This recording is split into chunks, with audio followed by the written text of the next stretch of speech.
Ngosuku lwesibili namhlanje mbukeli lokhulu sombulukile leli sonto kanti njengenjwayelo ke siyaqala manje sidikadika inqa ezivele yohlelo ekhaya Jikelele. Silokhu nje sishaya ngenothi eliphansi njengoba phela sishonelwe yilanga kwaZulu. Kwavele kwahlwe emini ngomgqibelo njengoba phela kwakhothama undunankulu kaZulu ongudondolo olungumkhombandlela kaZulu umntwana uMangosuthu Buthelezi. Sokuphathela ke mbukeli Iindaba zakamuva ethinta nje amalungiselelo okutshalwa kwakhe. Kanti ke futhi sinazo phela ezinye indaba nje ezihlabahlosile ezikhona. Manipoti senibulise kubabukeli bethu. Ndithetha nawe ke opha kwaBhaca enqadu emabela ntombi emnambithi emgugundlovu kwaBhaca ndibala ntoni na. Leke intsase ngolesibini kwaye sibulela uQamatha namanyange ngokulibona olusuku ngokuba kaloku yintsikelelo enkulu leyo ngokunokwayo kaloku sibulela okukhulu sibulela nokuncinci ayilo bhaqo kuba kuthi kanti sisaphefumla nangoku ngokwenkqubo ke namhlanje senza njengasiqhelo simphathela ke okusematheni okuthetshilili kumaqonga onxibelelwano nokunye ke okuninzi ukundikrobisa nje mbijana kuvimba wethu wanamhlanje siza kuchaphazela imiba eliqela equka oko kunqonge ongasekhoyo umntwana uMangosuthu Buthelezi okumayelana ke noJacob Zuma umbandela kaNandipha Magudumane njalo timlo ke ukholosa kalubisi asibheke ke indaba ehamba phambili mbukeli leli hora.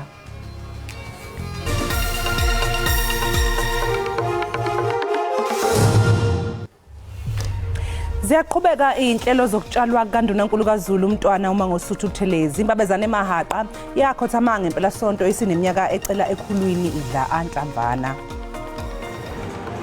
Indoda ikwenze konke bekufanelekile yawafezekisa wonke amaphupha yona yaphila ubomi nabantu yamenza umehluko zekuthi xa uphuma wayo umphefumulo ke singakhali imane kodwa sibonge simbulelo phezulu sithe inkosi kuThixo ngobomi konoku sikwamkele sizivule nenhliziyo ukuze umoya weliqhawe wona ulale ngoxolo iphumule maningwevu nomzimba uchuphole ziphele nenhlungu axolelwe namatyala jonga wena wenzile kwanele wanguye umzekelo wawuzoba nomfanekiso kuthe ezingqondweni wasivuselela imimoya wayiphilisa nemiphefumulo sitilala ngoxolo qhawe wona umphefumulo uzole zabatha bekhaya naso sonke isizwe siyamkela intando kaThixo singamsoli umdali simqalekise lesingamvumela ngendawo asilahlekise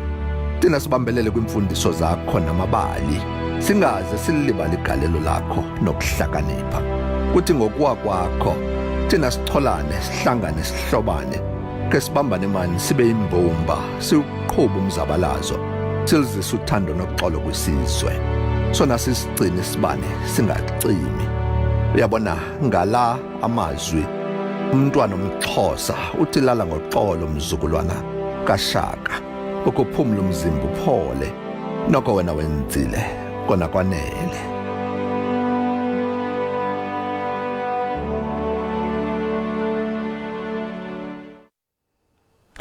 Amalungu omphakathi abaholi kanye namalungu endlunkulu bebeyobhonga emswaneni ngemva kokhothama kandunankulu wesizwe samaZulu inkosi uMangosuthu Buthelezi imbabazane emahaqa yendeleke lamathongo ineminyaka engama-95. Bonga kakhulu ngisho ke futhi ukuthi ke impela namhlanje iqhubekile ke izikumbi zabantu ukutheleka ke la ekhaya likamntwana kwaphinda ngene ondini nalapho khona ke futhi bezolokhu ke bedlulisa ke amazwi abo induduzo kanjalo nokubonga emswaneni ke kulandela ukukhothama ke kumntwana owaphinda ngene kepha ke njengamanje sinaye umnumzane uThami wakoNtuli ozosithatha nje asibeke ukuthi hlasimbe kulezi insuku ezizayo mphemba ikuphi esingakulindela sibingelele sikwamukele indabeni. Ngiyathokoza impela uqinisile nguhlalo wonke amaqembu ngoba iqembu ekhulu lelinkatha enguhlalo wali iqembu leAFP siyamthemba kakhulu uNkulunkulu ukuthi kulesi sikhathi esilikhona ezweni lonke inhlelo lezi ezikhona zokuhlonipha umntwana ziyoba sezingeni lomntwana ngoba ngolesithathu nje kuzoba ne-memorial service esivumelene njengeqembu ukuthi ama-memorial services after le memorial service enkulu azoqhubeka ey'fundazweni azoqhubeka futhi nakuma-district ayoqhubeka futhi nasemazikweni uqobo ngoba sinenkolelo yokuthi umntwana kukhona abantu abadala beyofisa ukudlulisa umyalezo okumvalelisa kodwa abangawufinyelela la kufanele simkhumbule njenga inqalazinde esinayo la kwisifundazwe ukuthi umntwana wasibekela inqalazinde engakanani ngalokuthi wasilethela inkululeko bebamsene nabahola babekhona phambilini kodwa nokuphila kwethu ukuqhubekana namhlanje impilo kamntwana isayithinta impilo futhi iyoqhubeka iphinta impilo zabantu njalo ngezinto ashiyele zona lapha emhlabeni. Phemba soza kakhulu isikhathi sakho. Siyathokoza. Usihlalo ke lo we-IFP lapha esifundazweni KwaZulu Natal umnumzane uThami Ntuli. Lesingakubalula ke ukuthi namhlanje sibonile amalungu ke aseNdlunkulu efika ke nawo kuzobhonga emswaneni umyalezo ke abawudlulisile kakhulu ukuthi makube khona ke ubumbano kuyona ke yombili ke lemndeni wakwaButhelezi kanjalo ke nowaseNdlunkulu. Indodakazi yenkosi uma ngosuthu Buthelezi umntwana uphumzile Buthelezi uthi impilo kababa wakhe yaqala ukuba ntekenteke emva kwengxabano abanayo neNgonyama uMisuzulu kaZwelithini. Lokhu ukusho ekhuluma namalungu omndeni weNdlunkulu kaZulu ngesikhathi eyobhonga emswaneni kwaButhelezi emahlabathini enyakatho yeKwaZulu Natal. Ingonyama kanye nondunankulu wesizwe yasamaZulu kukholakala ukuthi baba nengxabano ngokuqokwa kaSihlalo kanye namalungu ebhodi lesikhwama sebhodi Ingonyama Trust. Umntwana uphumzile ke uthe ubaba wakhe wamtshela ukuthi Ingonyama yesizwe samaZulu ayizange imhloniphe enhlobo. Waphinde futhi ke wamtshela nokuthi Ingonyama esiyakhotha ngamguduli Zwelithini akaze nje akhulume ngendlela Ingonyama uMisuzu la akhuluma ngayo naye. Ngifisa ukusho ukuthi mntanami ngiyahlukumeza umntwana bekumuntu wamaqiniso ke ngeke ngimkhulumela ngazakusho wathi mntana mangakhumuleli ihembe ubonise izimbambo kanjani hlukunyezwa isilo wathi ngihlukumezekile mntanami akudleki akulaleki ngangicela ukuthi asiqale siwe rehab kodwa ke nomalume waswathi asivuna so wisiwa after engisho ukuthi imthelela bondlunkulu siyakhala nabe inkosi umntwana into embulale kakhulu ilento yaseNdlunkulu. Owayesakuba ngumongameli welizwe uJacob Zuma uphinde wajongana nomcelimngeni kwinkundla ephakamileyo eMgungundlovu. Izolo xa ke isicelo sakhe sokuba akhutshiswe okanye atshutshiswe bucala ngumtshutshisi welizwe kwityala elijongene nokuthengwa kwezixhobo sichithiwe. uZuma ufuna ukushushisa ngasese uadvocate uBilly Downer ngoba ikholelwa ukuthi uyena owakhipha isinyenyela imininingwane yakhe imfihlo eminye yayo ephathelene nesimo sakhe sezempilo nokulwazi lolu athi walibhutshuzela intatheli yeNews 24 uKaren Mon kwayena afuna ukumshushisa ngasese kanye noDowner.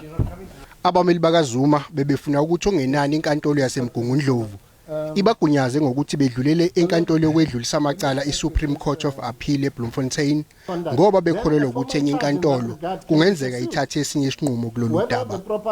Lehlulekile ithimba lezomthetho likaZuma uqhamuka namaphuzu agculisa inkantolo. Ijaji libe selikhipha isinqumo salo. Ijaji uKruger ligcizelele ngelokuthi azikho nhlobo izethulo ezenziwe abameli bakaZuma ezingenza ukuthi enye inkantolo ikhiphe isinqumo esehlukile kunalesi esikhishwe isigcawu senkantolo ephakeme eMgungundlovu. That's the issue. Umanki Estelle Delange uthi ugqirha uNandi Phamakutumana udlala indima enkulu ekubalekeni uKathabo Bester entolongweni. uMakutumana uza kuhlala elivalelweni nanjengoko enqatshelwe ibheli. Yize fike ekholelwa kakhulu emthandazweni namhlanje uMagudumana kodwa mama kaKatlego Bereng imthandazi yona ependuliwe enkantolo eManchester eBloemfontein ngenkathi ikhipha isinqumo manje kule nkantolo ithe ukunikeza uMagudumana ushwele kuyobe kufana nokuthi unikezwe elinye ithuba lokuthi ekhandi itulo lokukhipha uThabo Best ejele. Le manje ichaza uMagudumana njengongqondongqondo njengoba akwazi ukweqa imingcele ngaphandle kokusebenzisa incwadi ezimgunyazayo. I find that the applicant is a definite flight risk and that no bail condition will assist under the circumstances to limit this risk. INPA isithakasele isinqumo esithathwe inkantolo. Definitely we welcome the decision of the court not to release her on bail. We have been saying from the start of the bail application that it would not be in the best interest of justice for Dr. Nandi Phamakutumana to be released on bail. Abameli bakaMagudumana bathi basasicubungula lesi sinqumo. Always respect court's decision, but in terms of really not agreeable to such decision or reason. We are of a different view.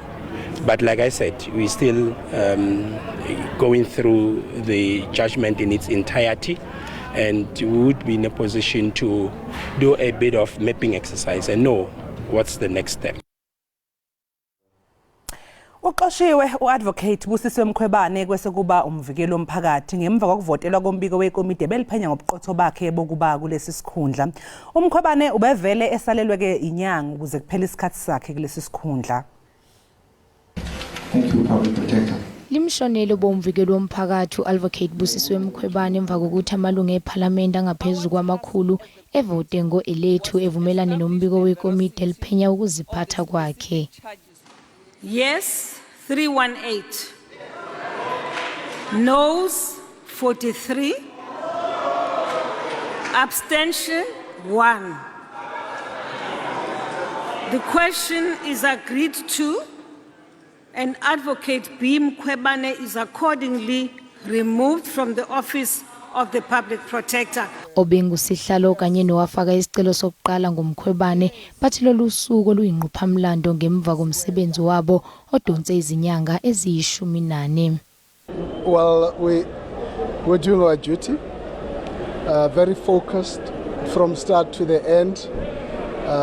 We have now delivered our report for the removal of Ms. Busisiwe Mkhwebane.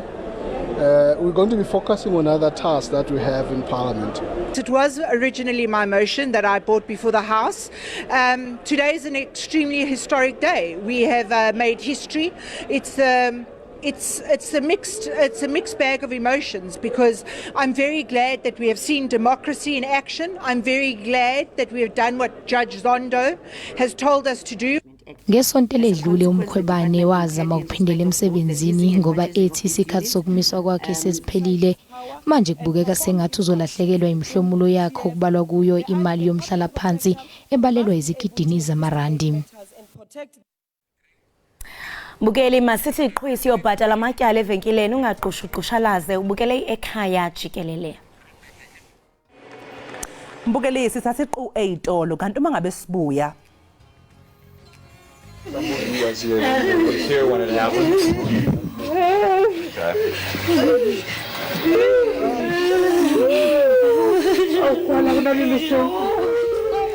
Sixoxa ngesificongo esenzeka eBoyipatong ngonyaka u1992 kanti ke eminye iminwe ikhomba yona imbabazana emahaqi khotheme.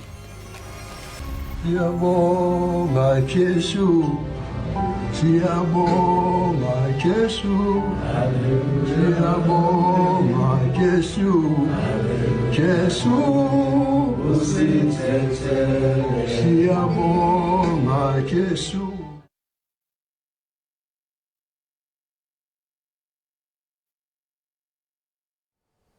Siphinde sikamukele mbukeli lapha ekhaya Jikelele kanti ke siqhubekela phambili nezindaba zethu. Ukukhathama komsunguli weqembu inkatha Freedom Party inkosi uMangosuthu Buthelezi kulethe imizwa yahlukahlukene ebantwini bakulelizwe ikakhulukazi laba abahangulwa ngumlilo wezibhelu zezombusazwe ezaqubuka ngeminyaka yo90 nalapha amaqembu ezombusazwe afaka phakathi ANC kanye naye IFP ayebhekene khona ngeziqu zamehlo. Umbukeli esinye isigameko esihlengezelisa inyembezi leso esenzeka ngonyaka ka1992 njengoba kwaqubuka uDungunyane Mjondolo iJoslovo eBoyipatong ngaphandle kwaseferini yeGeng. Kunabantu ke abayithola behlaselwa amadoda ehlomile hostela kwamadala ngaseSibukeng. Abantu ke bathile amadoda ayeqotha kwaSani kwakungamalungu eqembu iIFP eliholwa ke uyena umntwana wakwaphindangene kanti khona ke neminwe elokhu imkhombe njalo ke umntwana wakwaphindangene ngalesi sigameko. Ngempela kwenzekani eBoyipatong? Ngempela lezo zisulu ezasala ziyintandane kwasala kulanjwe emakhaya amaningi zingamkhomba ngenjumbana umholo iIFP kulesi sigatshana ke mbukelo sibheka nje ke lolo hlangothi olithinta imbabazane emahaqa. Silandeke udokotela uBongani Nqulunga ongesinye seyifundiswa eNyuvesi yaseGoli kanye nosolwazi ubheka imgomezulu ongumhlaziyi wezombusazwe. Asinibingelele sinamukele ohlelweni sibonga kakhulu udokotela kanye nawe solwazi ngokuthi nibe nathi namhlanje. Siyabonga nakuza kwethu uDokotela Nqulunga nakubalaleli. Sibonge. Asiqale ngawe Dokotela uNqulunga. Ake nje uqala usilandise ngomholi weIFP nangendlela ayeyiphethe ngayo ephethe ngayo ke futhi nabantu. Ubaba uShenge umholi weqembu leNkatha Freedom Party uyawayeliqalile ngo1975. Engaqali nje ukuba khona kwezombangazwe mawubheka nje impilo yakhe waqala ukungena kwezombangazwe ngama-1950s ikakhulukazi endaweni yaKwaZulu Natal lokho sikubiza ngokuthi KwaZulu Natal namhlanje. Yazi ngiyengitshele nje abantu ukuthi mayeqala ikakhulukazi eba undunankulu wesizwe sakwaZulu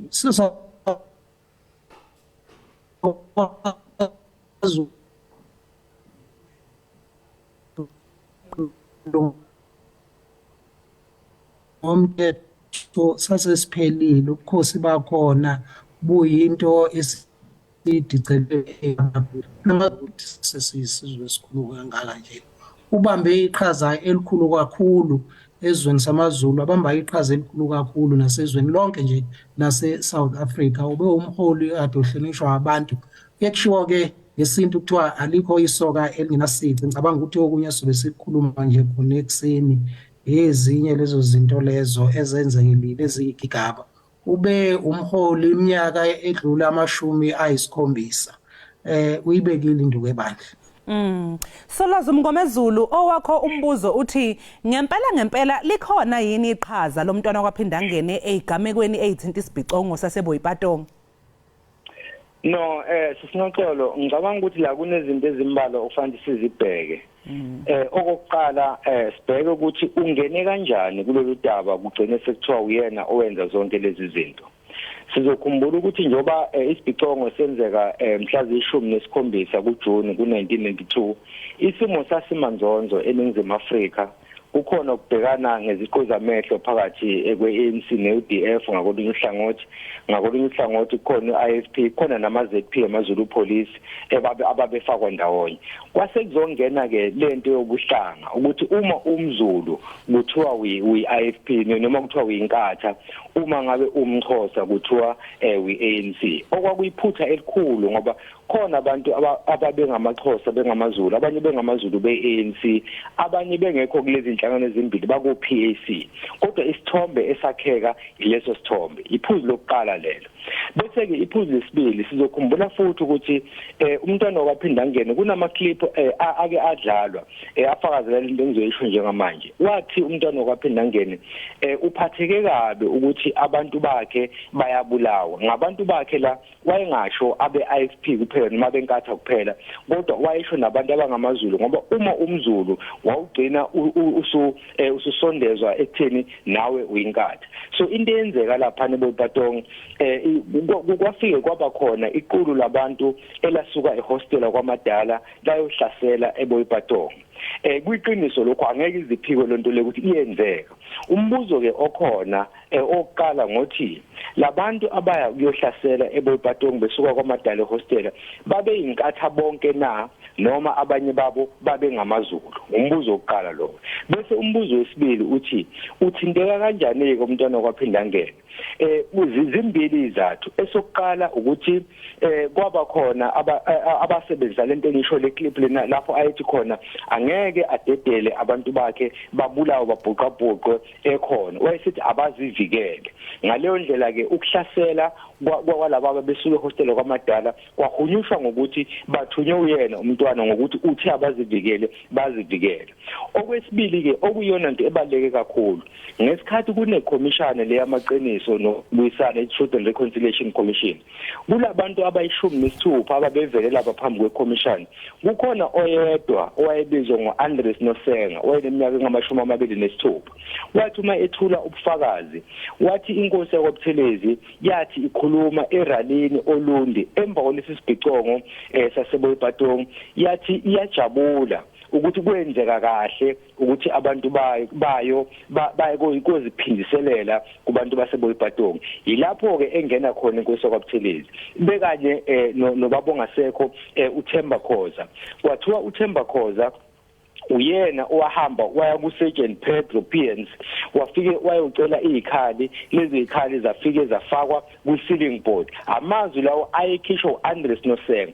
kodwa kulabantu abayishumi nesithupha uyena yedwa owaveza lokho okwagcina ke sekuyiphoqa ke iIFP ukuthi ayiziphendulele ngalo owayekhulumela yona iIFP odabeni oluthinta ezomthetho uFandile Meva wathi no akulona iqiniso lokho ngoba kubona bonke labo ufakazi abavelile uNosenga kuphela oveza leyo nto ukuthi uButhelezi wakhuluma amazwi kanje wathi uyena yedwa futhi oveza ukuthi ukhoza wahamba wayothatha izikhali kulona kuPedro Piens okuthi ke ngenye indlela abantu abathintekayo la okokuqala kuse kube yona inkosi uButhelezi ngalezi zathu esengibekile okwesibili uthi ubaba uThemba Khoza ngalezi zathu esengibekile bese okwesithathu kuthiwa ke uhulumeni oncindezelo waba nesandla kulesa sibhicongo so ngathi ke ungena kanjalo kumntwana kwaphela ngene ukuthi kuyiqiniso noma kulona iqiniso into engafuna ukuthi laba abaphenyayo babheke ukuthi ngabe ngempela kunjalo na Dr. Lunqulunga ingabe ke njengoba ke esechazile uSolwazi ukuthi kwakukhona ukuthi athi abantu bakhe mayechaza abantu bakhe engasho nje abe IFP board esesho ngoba phela nabanye ababe ngamaZulu nabasebechaphalezela kulokhu ungasho yini ukuthi ngabe zake zaba khona yini izinto ke ezinqubuzanayo ekusebenzeni kaMntwana uma ngosuthuThelezi njengomholi wezombusazwe kanye nokuba ke undunankulu kaZulu kube izinto lezi akazisebenzise zombi ukuthi azame ukuthi akhe isizwe samaZulu loba ngisho nje ukuthi emva kokuhlula kwaso ephini yamangisi ka1879 sabhadalana kodwa nje ke ikakhulukazi into engicabanga ukuthi adenze ukuthi isimo sakhe sibenzima ukuthi bephetheleza izikhundla zombili umholi weqembu lenkatha aphinde futhi abe undunankulu kaZulu bekwenzeka ke njengoba deshilo nje uSolwazi umngomezulu ukuthi into eyenzeka ngama-1980s nama-1990s kwagcina nje sekufa abantu abanye babo ngempela ababengenacala uthola ukuthi uma umuntu mhlawumbe mayekhuluma ulimi oluthile mhlawumbe kuthiwa umZulu uthola ukuthi useyabulaleka makuthiwa mhlawumbe ukhuluma kwesinye isikhathi isiXhosa uthola ukuthi uyabulaleka kwenzeka ke into ebalekile okufanele ukuthi siyazi ukuthi kwakuyisikhathi esibi kakhulu lesi kwahamba imiphefumulo engenacala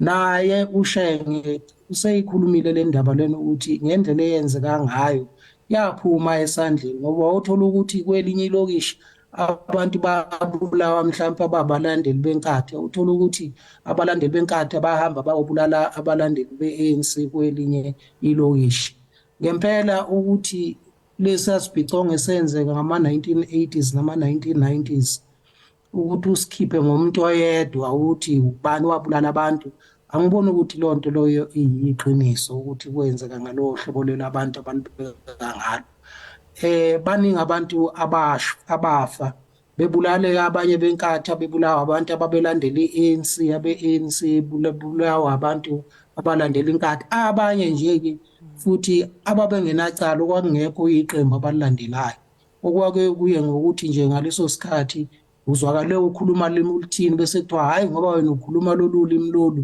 kusho ukuthi ulandela inhlangano ethize kubi kakhulu ngiyacabanga ukuthi baningi abaholi mhlawumbe abangaziphathanga kahle ngesimo ngendlela esasiyiyona kodwa ukuthi uphume nomholo yedwa ukuthi uyo wabulala abantu angicabanga ukuthi kuyiqiniso lokho yebo Solwazi umngomezulu usethintile kancane uDokotela uNqulunga lapha mayelana nokuthi ena akumelanga akukho okucacile okungase osekungakhipha umuntu oyedwa ukuthi nguye o responsible for into kanjena ngoba bengithi nami omunye umbuzo wami osuzolandela sengizobuza ukuthi kulolu dlamo lalukhona kubulawana kwakugabe kuyiIFP yodwa eyayingabihlasela beANC iANC yona izisulu igoqa izandla engenzi lutho no uqinisele uzakwethu uDokotela uNqulunga uyabona dadewethu kube kwaba khona isikhathi lapho okwakhiwa inhlaka zokuzivikela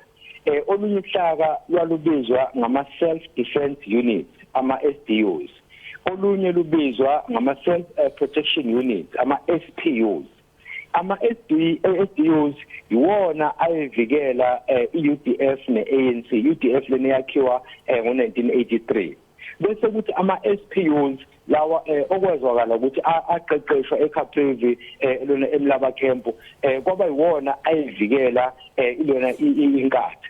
So ngaleyo ndlela kusho ukuthi la izwe laselivele lisempini ama-SPUs evikela ANC ne-UDF, ama-SPUs evikela inkatha. Okusho ukuthi uma ngabe kwaba khona umuntu obulawayo ohlangothini oluthile abanye bazothi bayiphindisele nabanye futhi benze kanjalo. Enye into kufanele siyibhekisise kahle la ukuthi uhulumeni wencindezelo awukho msulwa kuzona zonke lezi zinto lezi, ngoba babebuka ukuthi i-ANC nenkatha abezwani, bese uma befika ukuze baqhubeke nokuhlala emandleni baqhubeke nokuphatha bafike babulale abantu be-ANC bese beya kwabezindaba beyobika ukuthi labo bantu be-ANC babulawe inkatha kungenzeki i-ANC isiphindisele. Emva kwalokho bona labelungu uqobo lwabo bayobulala abantu bebelona be-ANC bathi njengoba kade shilo esekwenzekile baqinisele ukuthi ababulalanga labantu labo. Ngenye indlela abantu abaxova yonke lento le uyiwona uhulumeni wencindezelo ukuze ukwazi ukuqhubeka nokuthi uhlale emandleni. Ingakho ke uthola ukuthi lento engingayisho eqaleni ukuthi lo mfowethu lo Andres Nosengo eveza ukuthi kwaba nezikhali ezalandwa ubaba uKhoza kuPedro ePNC. Uyangena uhulumeni wencindezelo. Uma uzobheka ngisho nokubulalana kwabantu eNatal Midlands nakho futhi kuyisimo esijasifana, ngoba uma uzokhumbula ukuthi lolu hlaka olabizwa ngama-Cats Constables kwakuthiwa basebenzisana nohulumeni wencindezelo ukuze kubulawe i-ANC ne-UDF. Ngaleyo ndlela ke lezo zinto lezo zikutshela ngokusobala ukuthi uma sibheka lesi sibhicongo saseBoipatong sibheka kufa kwabantu koHammersdale koMbumbulu nakuzona zonke indawo lapho kwenzeka khona, asikwazi ukuthi sishiye ngaphandle uhulumeni wencindezelo ngoba abantu abaxova yonke lento le yibona. Nanokuthi kuthiwa ANC nenkatha babhekani yibona abadala yonke lento leyo, ngoba uma uzobheka ukuthi labantu okwakuthiwa uma ukhuluma isiXhosa uyi-ANC kunabantu abangamaXhosa, kunabantu abangamabhaca, kunabantu abangamampondo, uzokwazi kanjani ukuthi imuphi umehluko la? Kunabantu abayi-ANC nabantu abayi-PAC. So yonke lento le wabona ngokusobala ukuthi into eyakhiwe itulo elalakhiwe uhulumeni wencindezelo ngebhadi-ke nabantu abamnyama behluleka ukusifunda isimo bagcina sebebhuqana bonke njengoba kwazi kwenzeka lesi sibhicongo lesesikhuluma ngaso.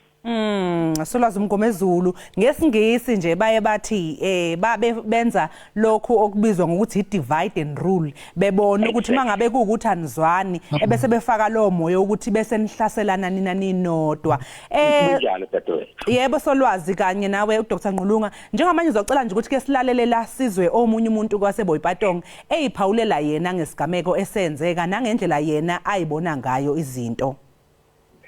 Mangosuthu Buthelezi was never a good person, and where he is today, he will never be a good person because he killed our loved ones, our sisters, our grandmothers, and he will never be a good person. I can say,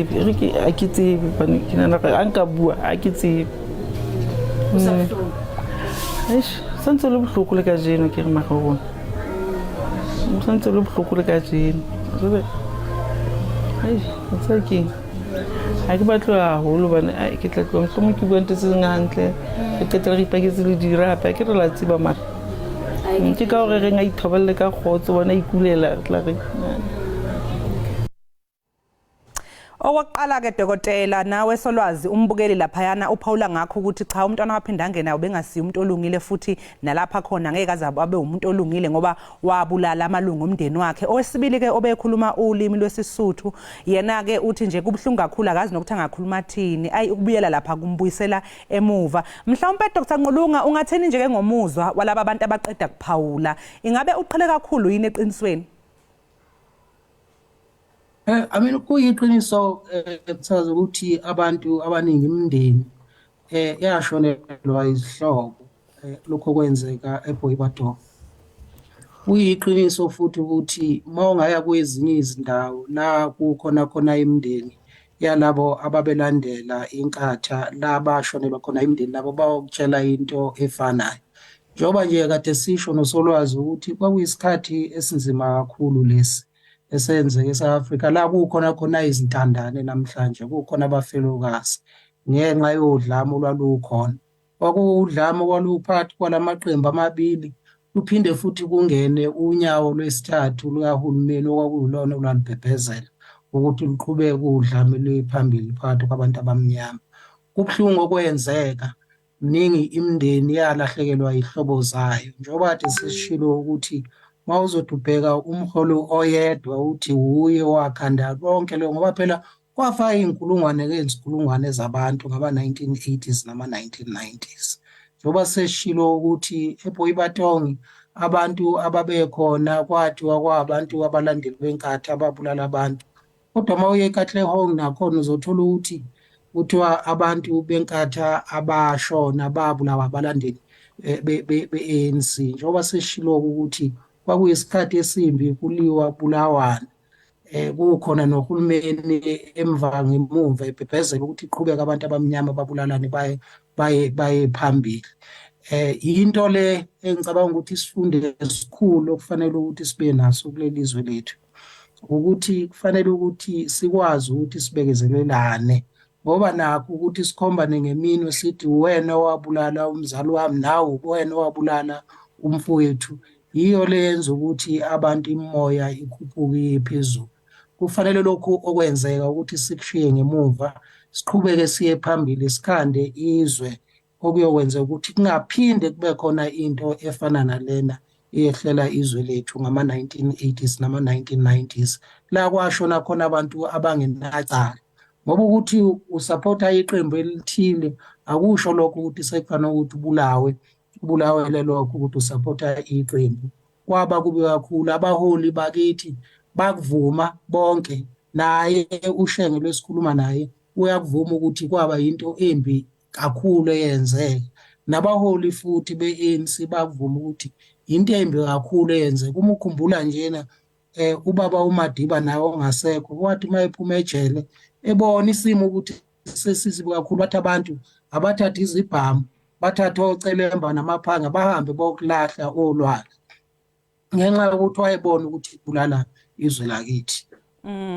Solwazi uMngomezulu, engabe mhlawumbe kuyiqiniso kangakanani ukuthi umntwana wakaphinda angene wayengafuni ukuthi kubanjwe ukhetho lokuqala ngqa ngonyaka u1994, ingakho kwakunalezi ibhelu, nanokuthi njeke futhi uma ngabe mhlawumbe lezi zinto ziyiqiniso noma ngesiliqiniso, ngabe umntwana kukhona yena akwenza ke ukuthi kuthelelwana amanzi kugezwane izilonda phela kanye nalemndeni ke eyalabo abaphangalala?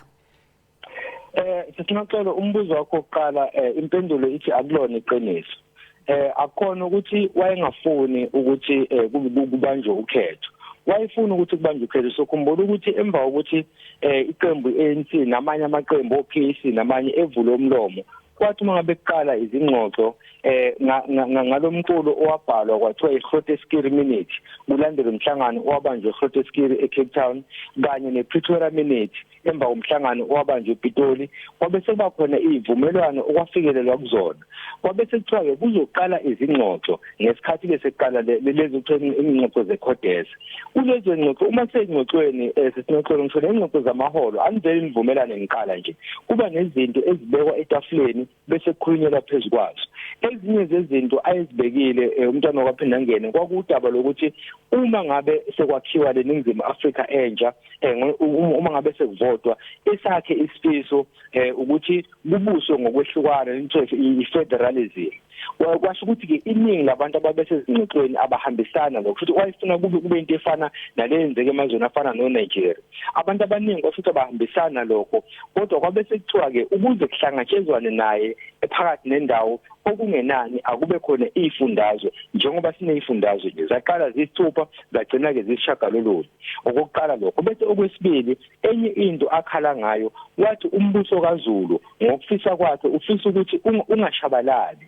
Ngaleyo ndlela ufisa ukuthi isithunzi nesikhundla sesilo sesakwaZulu kube nendawo yaso. Ubese futhi isilo siba nomhlaba, yilapho kongena khona izinto ezifana neNgonyama Charter. So kwakuyingxenye yezingxoxo, hayi ukuthi mhlawumbe ngoba wayengafuni ukuthi kube nokhetho. Sizokhumbula ukuthi kwathi uma ngabe kulona kungavumeleki lokho ayekusho, wayesethi uma ngabe lungakhulunywa udaba lukaZulu nesilo sikaZulu yena uzoshenga engxoxweni. Yingakho ke okhethweni kwazi kwathi sekusele inzukwane ezimbalwa kwaba elona evuma ukuthi okay iqembu lakhe lizongena emva kokuthi abantu abafana nosolwazi Washington Okumu waseKenya esekwazile ukuthi afike azoxoxa naye ambekele ngobungozi bokuthi iqembu lenkatha lingabi ingxenye yokhetho kanye futhi no Creed nabanye abazama ukuthi bamnxenxe ukuthi elona abe ingxenye yokhetho.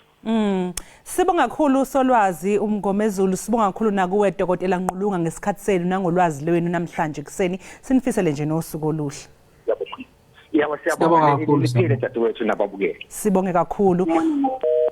Mbukeli njengoba sixoxa ngempilo yomntwana wakwaphinda ngene sixoxa nangezigameko ezithile ezenzeka ngesikhathi yabephila ngaso nayanyaniswa nazo njengomholi wezombusazwe. Basibizeke udokotela uNqulunga oyisifundiso esikhungweni semfundo ephakeme eGoli kanye noSolwazi uBheki uMngomezulu kanti besinkankanya nje ezinye phela zezigameko ezenzeka ngale yaminyaka yo-90 izwe lisabuswa uhulumeni wentando yabantu. Esinye salezo zigameko yibhele zaqubuka eBoyipatong. Okwamanje ke mbukela sinje equnga seyitolo siyabuya emva komzuzu. Usuke aphila ngomsha kaNkulunkulu. Abafundi iBhayibheli bayazi lapha ehlabalweni kaDavid ukuthi uDavid uthi umuntu ozele umfazi nqiyela amashumi ayisikhombisa kuphela eminyaka ukuphila. Le ngaphezulu kweleyo sesuyimibhanso nje yasezulwini ibonus le ngidlayo ke nawo manje. Siphinde sikwamukele mbukeli Ekhaya Jikelele. Sisaqhubeka isililo malungana nokuguqa kwezinye zezinsika zesizwe sikaZulu kaMalandela okungundunankulu wesizwe inkosi uMangosuthu Buthelezi. Undlebe zeqhawe ziyaphuza ukuzwa ukuba kwakungeze egwala zazingeke ziyiwela imfolozi eminyama. Sibindigidi wayiwela wayiphindelela mtakashenge. Akagcini nje ngokuhlonishwa ngegalelo lakhe ekulweleni indawo yesizwe sikaPhunga noMageba ngaphansi kwenqubo yentando yabantu. Kepha ke lebabazeka negalelo lakhe ngesikhathi sombangazwe eNingizimu Afrika. Lokuza nje ke wasungula iqembu lezombusazwe iNkatha Freedom Party elabambela imqoki iqhaza leli ekuguqiseni uhulumeni wencindezelo eyabibhekiswe kwabeba lensundu kuleli. Phezulu kwalokhu ukhothama nje ubevele ke ewumholi weqembu lakhe esishamthetho sikazwelonke. Ingakho nje ke amazwe enduduzo engene elakanyana eqhamuke emaqenjini ahlukene ezombusazwe. Ukubuka kabanzi ingxenye yomlando yembabazane kwezombusazwe sixhumana ke manje nelungu lesishamthetho esifundazweni iKwaZulu-Natal ngaphansi kweqembu iIFP okunguThembeni Madloba Mthethwa. Mhlonishwa sikubingelele sikamukele Ekhaya Jikelele, sibonga kakhulu ngokuvuka kanye nathi namhlanje kuseni. Ngibingelele abalaleli bonke ababuka SABC. Ngibingelele kakhulukazi umndeni wakaphinda ngene lesizwe sonke seKwaZulu eSouth Africa yonke nomongameli weIFP. Ngibabingelela ngoba ngazi ukuthi namhlanje basemanzini bayakhala kodwa futhi at the same time bagubha isuku leqhawe noma kubuhlungu kodwa siyazi ukuthi kuleli qhawe. Yebo ayilile impela iqhawe. Siyazi ke ukuthi phela kuselikhuni nokwetshisa nje indaba zokukhothama kwembabazane ngeshwa ke ngenxa yegalelo lakhe phela emphakathini kuyasiphoqa ukuba sikhulume ngempilo yakhe nakuba inxeba liselisha ngokwazana nje ke kwakho nomntwana okwaphinda ngene. Wena ke ungamchaza njengomuntu onjani futhi kube njani ukukwazana nokusebenza naye eminxeni ehlukene empilweni yakho? Angithokoze umuntu ube nethuba elihle uNkulunkulu ambekele lona. Ngiqale ukwazi umntwana ngo-1975 kodwa ke ngaleso 77 kodwa ke ngaleso sikhathi umuntu wayesesembuthweni wabantu abasha. Umuntu wakhula ke ekhule inhlakeni njalo nje zeqembu kodwa lapho engikaze khona ukuhlala nomntwana usuku nosuku every Monday ngihlangana naye. It was 2007. From there ngayo yonke imsombuluko umuntu obehlala nomntwana ku-NEC axoxe naye ahleke kuwumuntu onothando, kuwumuntu onommono, kuwumuntu ongenqeni ukuthi njengoba emkhule ngako enesithunzi esingako edede uma nixoxa uzothi wonke umuntu ngifuna afake wakhe umbono, ngifuna la endlini siphumele consensus. Ube umuntu onjalo, ube umuntu othandayo kakhulukazi ukubona ukuthi bonke abantu ubulili buyalingana eziqinisekisa ukuthi thina nje mina ngene kakhulu ngisemnxeni wabantu besifazane isikhathi eside kodwa ubesinikeza ithuba lokuthi ufake umbono asho ukuthi abantu besifazane bawumgogodla wesizwe athi ngaphandle kwabantu besifazane isizwe ngeke siye phambili. Sihlale naye uma ukhumbula ngiyafisa ukusho ukuthi ngokuzalwa ngingwase ngwavuma. Into yangisondeza kakhulu kumntwana wakaphinda ngene isikhathi umuntu ebone esafunda isikole. Umntwana elwa abantu basengwavuma ukuthi abangaye eSwazini. Kunamhlanje manje sa-enjoy lawo ma-privilege kuba wayengekho ngaba sikho. Umntwana umuntu umbonile ngo-76 ngangiyistudent high school leso sikhathi. Elwa kuthiwa ingane zila kodwa ethi umntwana kuhlala kuxoxwe. Ebe naso isibindi engene lapho kuthiwa kungenwa khona akwazi ukuhamba afika ahlala xoxe. Ngimfunde ethi uma into ukholelwa kuyo uyama kuyo nifuna nabantu ababili. Khumbula ngo-2011 kuphuma i-NFP ku-IFP bahamba bonke omasipala kwasala umasipala ababili. Wababetha abantu mabethi kunjani wathi umntwana sizoyikhanda wathi sizoyikhanda i-IFP yovuka khona la ngiyakholelwa ukuthi izingane zami zidukile zizobuya and wabuya mangabe ekhuluma mina bengazi ukuthi izilakhe liyama angaphakama amazwi onke kodwa uma sathe indlela nansi kusho kuyindlela ubela ukhuza ke futhi uzami ekhuza ukuthi kube khona ingxabano ngaso sonke isikhathi athi abami kuba kuhle siphumele consensus uma sike saphuma ngendaba zamavoti masixoxa udaba la endlini soba siyibulele i-IFP wemhlonishwa ngiyayikhalela i-IFP ngoba ubesifana nesikhukhukazi ebesifukamela amachwana ubona amandaba ke umntwana ukuthi umuntu ahlangana naye usuka kuyiphi inhlangano ubehlonipha ngisho umuntu enazi kahle ukuthi isitha sakhe kade emshuka ngayizolo enoxolo noma ngabe ubumenzeni umntwana bese sisho sithi kodwa lo muntu wadalwa kanjani exolela umuntu oxolelayo mhlonishwa sizwile ke nangandlebenye ukuthi ukwaphinda ngene uyingxenye yethimba elenza amalungiselelo okutshalwa kwakho umntwana besicela nje usithi fahla kafushane nje ngamalungiselelo nokuthi obana abalindelekile ke enkonzweni yomncwabo. Mabila amalungiselelo esiwabhekile ngolwesithathu kuzoba i-memorial service enkulu evulele wonke umuntu kodwa i-organizwe ngaphansi kweqembu le-IFP lihlangene ne-foundation because mina ngiyilungu futhi le Mangosuthu Foundation. So bahlangene bonke abantu ade bethinteka ngaphandle kukahulumeni ngoba uhulumeni uzobhekana nenkonzo yemingcwabo bazobe beyothi nje sibhongele emswaneni sifuna ukuthi sikhulume ngoba i-state funeral uyasazi ukuthi siba isimo esinjani. Siyakulungiselela ke lokho ubese kuba uma siya ekhaya emfihleni angifisa ukuthi ngikhuluma ama-details ofihla ngoba into yomndeni ne-state kodwa kulindeleke abantu abaningi hayi abase-South Africa kuphela kulindeleke nabantu bakwamanye amazwe kulindeleke nabantu bakwamanye ama-province not KZN ngoba ububona nje kufona abantu from Mpumalanga kufona abantu from Limpopo Gauteng wonke nje umuntu kufanele sizothe ngiyabanxusa nje abantu sizothe sihloniphe leliyachawe ngoba ngempela umntwana ube umuntu woxolo umuntu wokuthula ngikhohlele ukusho ngisho ube umuntu wenkolo. Yebo mhlonishwa sisekulo nje ke udaba lolo olushoyo lokuthi ube umuntu woxolo mhlonishwa ngenxa nje yokholo lwakhe.